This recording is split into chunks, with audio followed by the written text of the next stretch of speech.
Hello guys, I welcome you all to this channel. जैसे कि आप सबको पता है, एसएससी सीजीएल के नोटिफिकेशंस आ चुके हैं। उसके लिए आपको तैयारी करनी है। उसी में आपकी हेल्प करने के लिए मैं आपके सामने वीकली करंट अफेयर्स लेके आता रहूँगा। बाकी टीचर्स भी हमारे यूट्यूब पर आपके लिए इंपॉर्टेंट टॉपिक्स को कवर करते जा रहे हैं। इसी के साथ साथ आप क्या कर सकते हैं, हमारी वेबसाइट पर जा सकते हैं www.iexami.com। यहाँ पे जाकर के आप हमारे कोर्सेज को भी परचेज कर सकते हैं, जिसमें आपको SSC40 ये कोड डालना है और आपको 40% का ऑफ मिल जाएगा।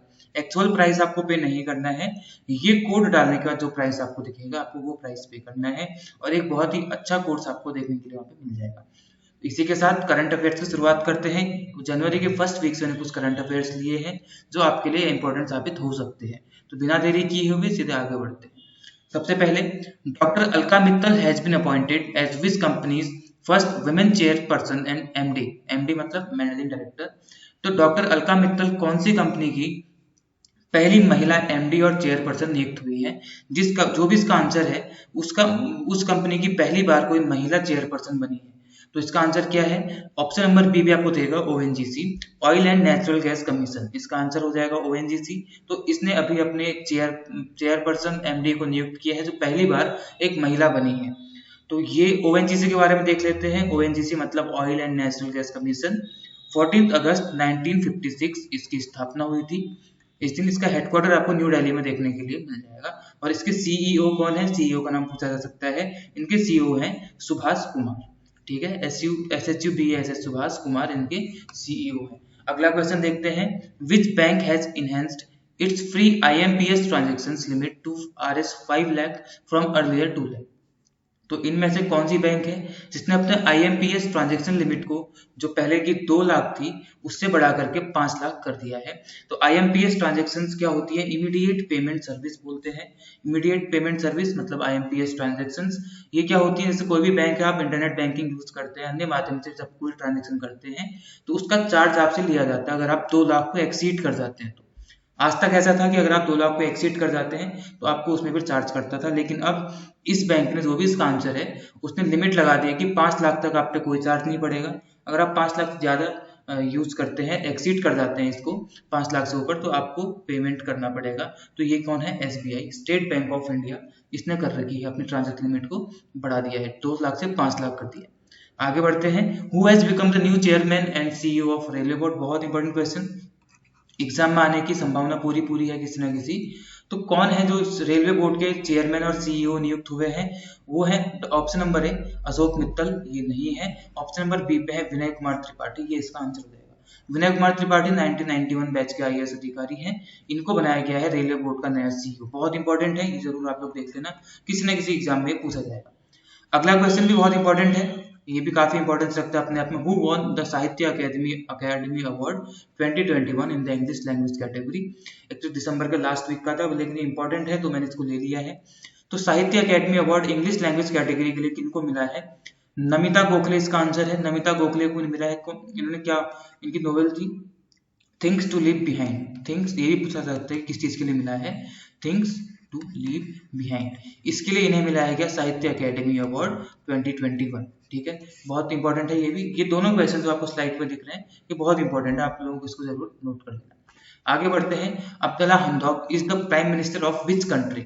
अब्दुल्ला हमदौक किस कंट्री के प्राइम मिनिस्टर हैं ये आपको बताना है। एक्चुअली है नहीं, ये थे, अब इन्होंने ये न्यूज में क्यों आ गए? क्योंकि इन्होंने वहां पे रिजाइन कर दिया है। क्या ये हैती के हैं? हैती के नहीं है, ये कहाँ के? सूडान के हैं।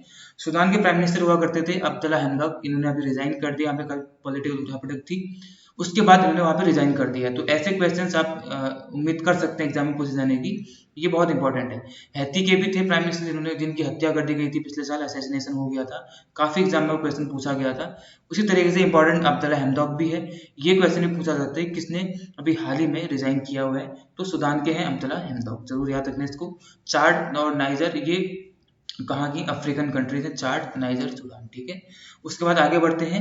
Mohammad Hafeez is related to which sport? अभी इनके बारे में आपको अगले स्लाइड में दिखाई देगा, आप उसको पढ़ सकते हैं। डिस्क्रिप्शन में PPT रहेगी, PDF फाइल रहेगी, वहां पे जाकर के आप इनके बारे में पढ़ सकते हैं।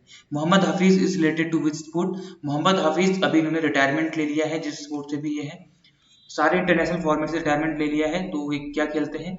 ये खेलते थे क्रिकेट, पाकिस्तान के प्लेयर थे, तो इन्होंने रिटायरमेंट ले लिया है। काफ़ी इंपॉर्टेंट है, स्पोर्ट्स से ये क्वेश्चन इंपॉर्टेंट था, मैंने ले लिया। पाकिस्तान के क्रिकेट प्लेयर जिन्होंने अपने सारे इंटरनेशनल फॉर्मेट से कर लिए, रिटायरमेंट ले लिया है।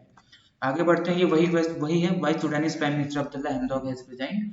ये आप पढ़ सकते हैं, इतना इंपॉर्टेंट नहीं क्यों किया, लेकिन आप इंटरेस्टेड हैं तो आप यहाँ पे जाकर के पढ़ सकते हैं, ठीक है। और India wins under 19 Asia cup, पिछले महीने की बात है, अंडर 19 एशिया कप इंडिया ने जीत लिया है। Under 19 Asia cup, this is India's 9th under 19 Asia Cup triumph and will set the stage for the team to prepare themselves for the under 19 World Cup starting soon in West Indies। Under 19 world cup West Indies में शुरू होने वाले हैं, उस चीज के लिए इनको एक कदम आगे बढ़ने में सहायता करेगा। तो अंडर 19 एशिया कप इन्होंने जीत लिया है। तो under 19 cricket world cup will kick off in West Indies on 14th of January 2021। 14th of January यानी कि आज से लगभग एक हफ्ते बाद वर्ल्ड कप शुरू हो जाएगा अंडर 19, ठीक है, वेस्ट इंडीज में खेला जाना है। आगे बढ़ते हैं, world Braille day is celebrated on. World Braille day कब सेलिब्रेट किया जाता है, तो अभी इस हफ्ते में सबसे इंपॉर्टेंट डे यही वाला है, 4th जनवरी को सेलिब्रेट किया जाता है world Braille day. Louis Braille के जन्म दिवस के तौर पे इसको मनाया जाता है। लुई ब्रेल कौन थे, ये थे जिन्होंने ब्रेल स्क्रिप्ट को बनाया था, ब्रेल स्क्रिप्ट बनाई थी। अब ब्रेल स्क्रिप्ट क्या है, जो विजुअली हैंडीकैप्ड होते हैं ताकि वो लोग चीज़ों को पढ़ सकें, समझ सकें, उस चीज़ के लिए एक लिपि बनाई गई, उसको बोलते हैं ब्रेल लिपि या ब्रेल स्क्रिप्ट। वो बनाई थी लुई ब्रेल ने। तो वही लुई ब्रेल के जन्मदिन के तौर पर मनाया जाता है क्या, वर्ल्ड ब्रेल डे 4 जनवरी को मनाया जाता है। आगे बढ़ते हैं, what is the name of China's recently made artificial sun. China ने भी हाल ही में एक आर्टिफिशियल सन बनाया है, तो उसका नाम क्या है, वेस्ट, ईस्ट, नॉर्थ या साउथ। आप आंसर हो जाएगा इसका ईस्ट, ऑप्शन नंबर बी पे है। फुल फॉर्म क्या है, advance super conducting tokamak, EAST, advance super conducting tokamak. ये है चाइना का आर्टिफिशियल सन, जो रियल सन उससे 5 गुना तेज इसका टेम्परेचर होगा, तो उतना ज्यादा होगा, ऐसी बात की गई है, ठीक है। ये चाइना का आर्टिफिशियल सन है, continuous higher temperature plasma operation of 1056 seconds, ठीक है। तो जो रियल सन है उससे भी 5 गुना तेज इसकी हीट रहेगी, ऐसा बोला गया है। आगे बढ़ते हैं, 3 time Olympic triple jump champion Viktor Saneyev passed away on 3rd January 2022। He had presented which country at the Olympics. जैसे कि लिखा ही है पहली लाइन में कि 3 बार ओलंपिक गोल्ड मेडलिस्ट हैं, इनका भी देहांत हो गया है। इनका देहांत अमेरिका में जाके हुआ, USA में इनका देहांत हुआ, लेकिन ये थे कहाँ के, USSR के थे। काफी इंपॉर्टेंट है ये, तो आप इनको जरूर याद रख लेंगे, USSR के थे ये, और इनका भी हाल ही में देहांत हो गया है, ठीक है। USSR को प्रेजेंट करते थे, USA में जाके इनका देहांत हो गया है, ठीक है। ये क्या थे, ओलंपिक ट्रिपल जंप चैंपियन थे, ठीक है। तो ये सब कुछ थे। और मेजर ध्यानचंद स्पोर्ट्स यूनिवर्सिटी, आपको पता होगा PM ने इसका फाउंडेशन स्टोन अभी कर दिया है, कहाँ पे, मेरठ में ये खोला जाना है। मेजर ध्यानचंद स्पोर्ट्स यूनिवर्सिटी काफी चर्चाओं में रही थी। Major Dhyan Chand sports university is a step towards prime minister Narendra Modi's vision to inculcate a sporting culture in India and establish world class sporting infrastructure in all parts of the country.